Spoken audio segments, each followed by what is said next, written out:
Hey friends, I'm so glad you could join us today. We are making a prayer weaver board, and which is really kind of fun because kids will enjoy getting to post this and put it in their room. But it's simply that you can make your prayer request and put them on this board by just slipping in your little prayer request in between the different slats of twine. So let me show you how we make it. First of all, choose a piece of cardboard, and you want one that's not wrinkled or something. So you choose that, and honestly, if you want to put it in a frame when you're finished, like an 8x10 or something, then be sure to cut the square the size that you want it to be.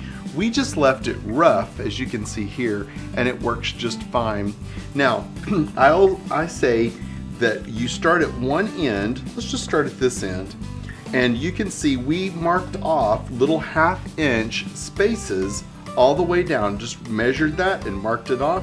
And then take a knife and slice each time in order to make just a little divot so that you can put this twine in there. Now, if you think it's easier to use large rubber bands or something, that's fine. But honestly, this twine is really pretty decorative. Use a piece of tape. I've got some packing tape here, but whatever you think would hold, and put that on so it secures it, and then begin wrapping it front and back as you're working along and getting everything in place. And so the nice thing is it'll be good and straight because you measured it off in 1/2 inch.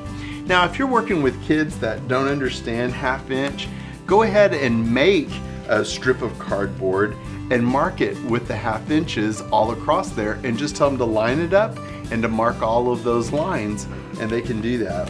Now, I think older kids would enjoy making this because it's something that they can put in their room, and I think if you had a prayer emphasis or something, you could even have these in the classroom for a while and then send them home after they've had time. We got the twine at the hobby store, and you can get quite a bit of it. It's not too expensive, but if you wanted to use color twine or something like that, that would be just fine too. But this had a nice rustic feel to it. Well, you get the idea as we're working along back and forth, and then when you get to the very end, you're going to want to put a piece of tape on that one as well. So this goes pretty fast.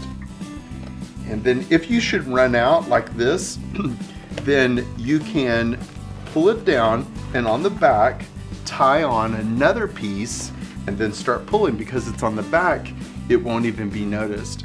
Now, we have in the past used different hangers for this kind of thing, and you could hot glue like a soda can or something. Pull the top of it off, hot glue that on, and it could be the hanger for hanging this on the wall. But really, an easel or something would work really great for this as well. What a great idea. You could make one of these and your kids will enjoy making them too. Just be able to have a good prayer emphasis, or maybe even your Bible verses that you're learning and reviewing every day. I think your kids are gonna like it. Check us out at mrmarksclassroom.com, and more ideas that we post on Pinterest as well as our Facebook page and Instagram.